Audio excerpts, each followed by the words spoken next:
Saudações a todos, começando mais uma aula do Treinamento Vai na Bíblia, hoje nossa 8ª aula do módulo Como Deus É, e hoje nós começamos a falar sobre os atributos comunicáveis. Talvez eu não tenha falado até agora dos atributos incomunicáveis, é isso que eu vou mostrar para vocês. Até agora nós vimos Deus como um ser criador, eterno e por conta de ser eterno, ser autoexistente, imutável, infinito, único e onipresente. Esses atributos são exclusivos de Deus. Deus não comunicou esses atributos com a sua criação. Nenhum de nós temos esses atributos. Aliás, é importante a gente compreender, quando a gente fala que Deus é o Criador, nós temos um gráfico aqui que mostra isso, que quando a gente fala que Ele é Criador, Ele criou espaço, tempo e matéria. Ok. Quando falamos que Ele é eterno, é atemporal, está fora do tempo. Autoexistente é independente. Imutável é inalterável. E é importante passar esses conceitos para vocês, porque às vezes vocês vão ver esses conceitos em outros livros e o significado é o mesmo. Quando falamos que Deus é infinito, é não espacial, não possui espaço, não ocupa o espaço. Único é a sua simplicidade, o fato dele ser um ser único, não ser um ser composto, né? Não é a soma dos seus atributos. E onipresente pode ser conhecido também como imensidade, a imensidão de Deus de preencher todas as coisas, de estar em todos os lugares. Esses são os atributos incomunicáveis. Porém, também existem os atributos comunicáveis, aqueles atributos que Deus, de uma certa forma, compartilhou isso com a sua criação. Não em sua plenitude, mas nós vamos perceber isso ao longo dessas últimas aulas desse módulo. Nós começamos na aula de hoje falando sobre sua pessoalidade. Primeiro atributo comunicável, nós somos seres pessoais. E daí nós podemos perceber que nós somos feitos à imagem e semelhança de Deus. E ao que tudo indica, essa imagem e semelhança é o fato de nós sermos seres pessoais. E pessoais, ser um ser pessoal, está relacionado a pessoalidade e personalidade. O termo varia muitas vezes, mas o sentido é o mesmo. Então vamos lá. Deus é um ser pessoal. Porém, o que nos mostra que Deus é um ser pessoal? Pelo gráfico que vocês estão vendo aí, mostra que o Criador eterno tem que ser pessoal.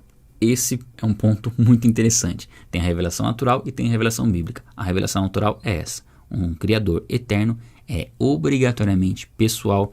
E é isso que nós vamos ver na aula de hoje.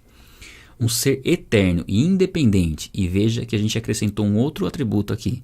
O fato de Deus ser autoexistente, independente. Que criou algo em um ponto inicial no passado é necessariamente um ser pessoal. É muito importante entendermos essa questão, eu acho fantástico isso aqui. Por quê? Porque Deus é obrigatoriamente um ser pessoal, porque Ele precisou realizar uma ação voluntária.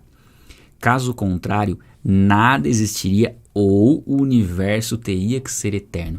Por que a descoberta de que o universo não é eterno é algo que incomoda os cientistas? Porque até o ponto onde poderia se imaginar que o universo era eterno, não havia a necessidade de pensar que pudesse existir um Criador. A partir do momento que entendemos que o universo não é eterno, isso mostra não só que Deus existe, um Deus eterno existe, como demonstra que esse Deus precisa ser um ser pessoal. Porque para o universo existir, precisou de uma ação voluntária. A gente vai explicar aqui, ó. O Kairos é o tempo de Deus, né? A realidade de Deus. Não podemos falar tempo porque Deus está fora do tempo. E nós temos o zero, o dia zero, que é o Cronos, o nosso Cronos, que é o tempo que nós vivemos. O nosso tempo teve um início. Nós vimos durante esse módulo que obrigatoriamente existe o dia 1. Então imaginemos o seguinte. O Kairos, o tempo de Deus, onde Deus está, né? A gente pode chamar isso de tempo, mas na verdade não é tempo, está fora do tempo. É eterno. E o Cronos teve um início. O dia 1 existe. A pergunta é a seguinte: a existência de todas as coisas criadas por Deus, ela tem uma idade. A Terra tem uma idade. Nós não sabemos se a idade da Terra é uma Terra jovem ou uma Terra que tem muitos anos. Comentamos sobre isso no módulo anterior, porque crer na Bíblia. Não dá para saber se a Terra tem 6 mil anos, 10 mil anos, 15 bilhões de anos, não importa, ela tem uma idade. Se ela tem uma idade, significa que teve um ponto inicial onde um ser que está fora do tempo decidiu criar todas as coisas. Porque se esse ser não decidisse numa ação voluntária de criar todas as coisas, nada existiria e a gente teria mais ou menos esse gráfico aqui. Se a Terra, se esse ser não tivesse que ter uma ação voluntária, uma ação pessoal para criar todas as coisas, nós teríamos que considerar que todas as coisas que existem tivessem a idade, entre aspas, de Deus. teriam que surgir junto com Deus.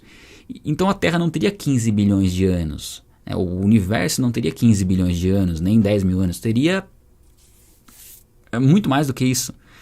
Como ele tem uma idade limitada, significa que houve uma ação voluntária de um ser pessoal para criar todas as coisas. Talvez de início seja um pouco difícil você entender isso. Eu demorei um pouquinho, depois eu fui pensando, falei, poxa, faz muito sentido.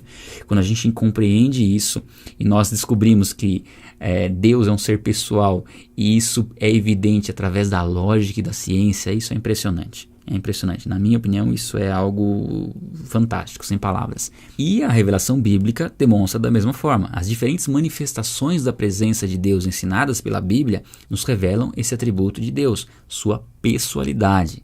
Em várias passagens bíblicas nós vemos Deus se mostrando como um ser pessoal.